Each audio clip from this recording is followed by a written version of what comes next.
araw namatay ang tatay mo, bago magkasunog, may nakita akong babaeng tumakbo palabas galing sa bahay niyo. May kausap yung dalawa, matandang babae. Isang bala lang to. Naalala mo nung araw ng sunog, may lalaki ako nakita kumaalingin sa bahay niya. Yung lalaki na nakita mo, nalaman mo ba kung sino? Bakit naman papatay ni Maxine si tatay? Anong motibo niya? Dati subukan yung papagamot na nire-recommenda ng bagong doktor mo. May pera naman tayo eh. Yung bigyan naman Porsche?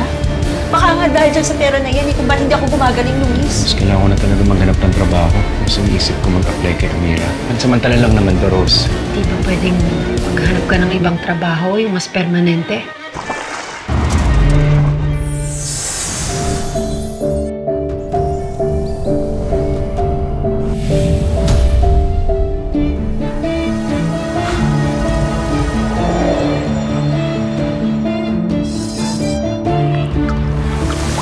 Pwede mo makinig, tulungan mo ko.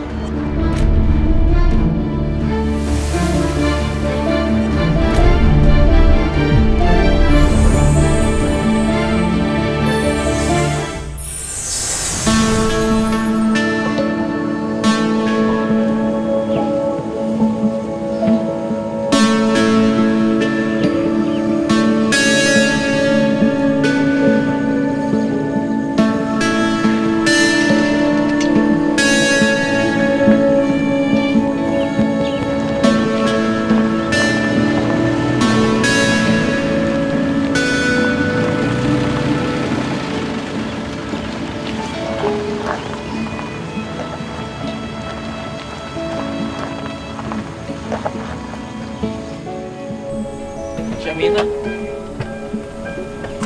Mang Estong! Amira! Kumusta ho? Okay lang.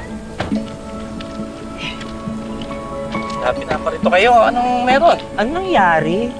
Parang iba yung tunog ng makina eh. Gosh! May mga dala ho kami, Mang Estong, para tumulong. Ay, naku. Maraming salamat, Amira. Malaking tulong yan. Pasensya na kayo, ha? Naparito pa talaga kayo. Sinadya niyo pa kami. Ang sama ng kalsada. Hindi na nga ako, nabalahaw nga kami kanina eh. Pero ayos na ho yun, huwag niyo na ho isipin. Bukas o sa Makalawa, punta ulit po kami para magbigay ng tulong. Ah, salamat, Amira, ha? Ako naman ho. Malaking tulong yan. Problema tayo. Ano?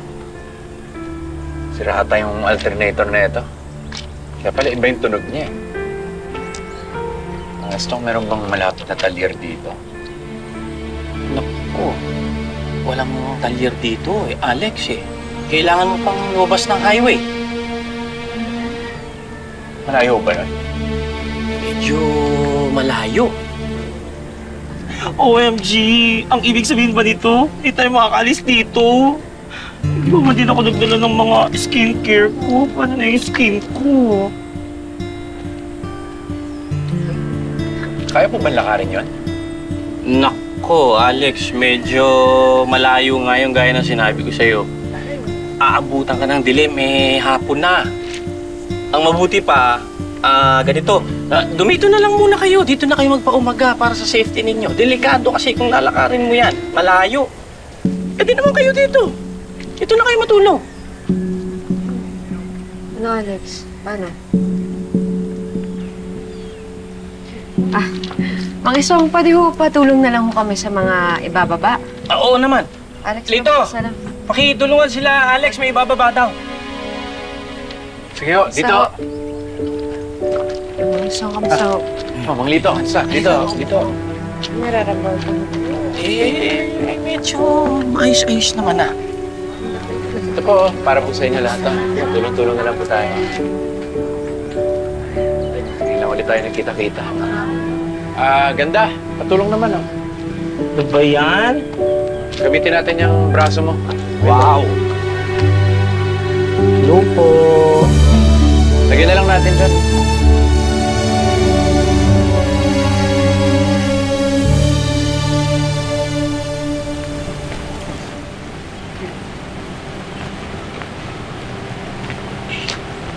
Alex, kanina ka pa namin nahanap doon.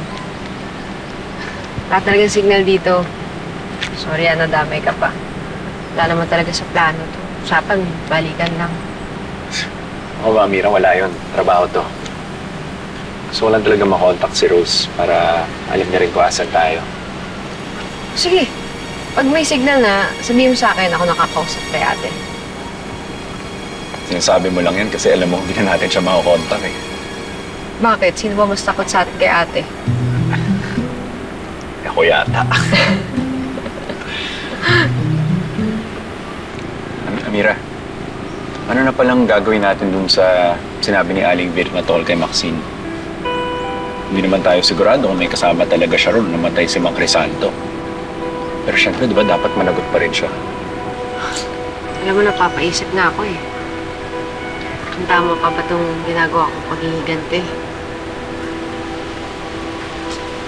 May mga gabi kasi hindi ako makatulog.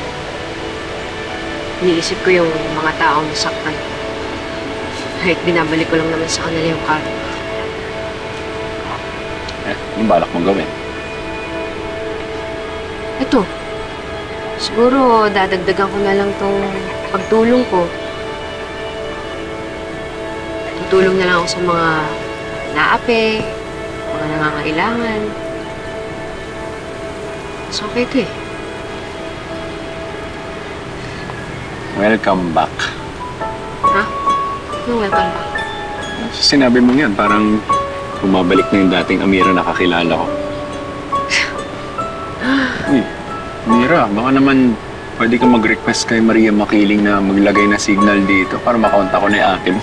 Raul ka talaga. Pabra ka ah. Alam mo, gets ko na bakit lumipat dito si Namang Estong. Yung paligid parang oyente lang. Oh. Sarap na simoy ng hangin. Ang daming puno. Sarap siguro tumira dito. Isipin mo yun pag may nililigawan ka dito. Ang layo pa ng lalakarin mo para lang makarating sa kanila. Yan talaga inisip mo. Naisip ko lang talaga yun. Naisip ko yung buhay natin dati. Simple. Tahimik. Alam mo yung hindi ka nag-iisip na baka may panganib na paparating sa'yo. Hindi mo naiisip na baka sa isang iglap, mawala yung taong pinaka-importante sa'yo. Na mahal mo.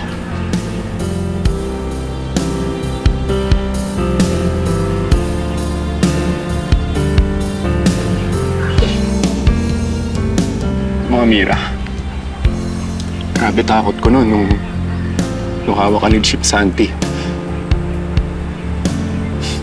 Sabi ko nga sa sarili ko, magkamali lang ako dito. Baka kung ano naman mangyari sa'yo.